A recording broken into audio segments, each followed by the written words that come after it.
कि महात्मा गांधी दक्षिण अफ्रीका से बैरिस्टर की पढ़ाई पढ़ के आए, कोट बूट सूट वाले थे, बड़े घर के पहले से ही थे वो, और भारत में आकर के राजनीति थोड़ी सी शुरू की, और उसी समय उनको बिहार के पश्चिम चंपारण जिले में जाने का अवसर आया।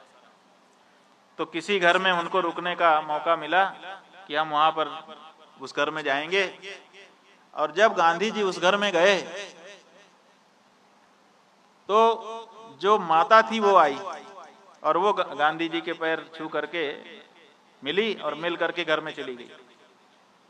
और थोड़ी देर में बहू आई, बहू ने उनका चरण स्पर्श किया, फिर वो भी चली गई। महात्मा गांधी बैठे रहे, बहुत सारी दूसरी बातचीत हुई। और फिर महात्मा गांधी को हुआ कि अब चलते समय उनसे घर की महिलाओं से मिल लेते हैं। तो उन्होंने कहा भाई वो बहू और सास को बुलाइए, हम मिल करके तब जाना चाहते हैं। उनके मन में था कि कुछ उपहार वगैरह देके जाएंगे। तो बहू और सास को बुलाया तो फिर बहू आई, उन्होंने कहा सास को भी बुलाओ। तो वो घर में गई, थोड़ी देर के बाद फिर सास आई। महात्मा गांधी समझ नहीं पा रहे थे कि क्या मामला है। महात्मा गांधी ने कहा दोनों लोग साथ में आओ, हमको फोटो खींचना है इनके साथ। तब घर के मालिक ने हाथ जोड़ करके खड़े होकर के गांधी जी से कहा, गांधी जी ये संभव नहीं है, अब चलिए अपने लोग चलते हैं।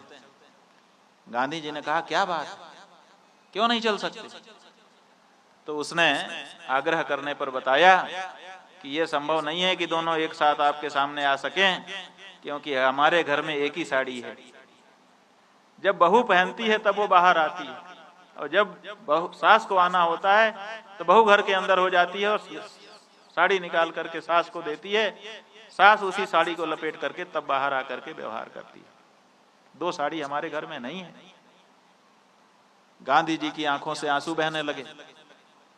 ये है हमारे देश की परिस्थिति, और मैं कोट बूट सूट पहन करके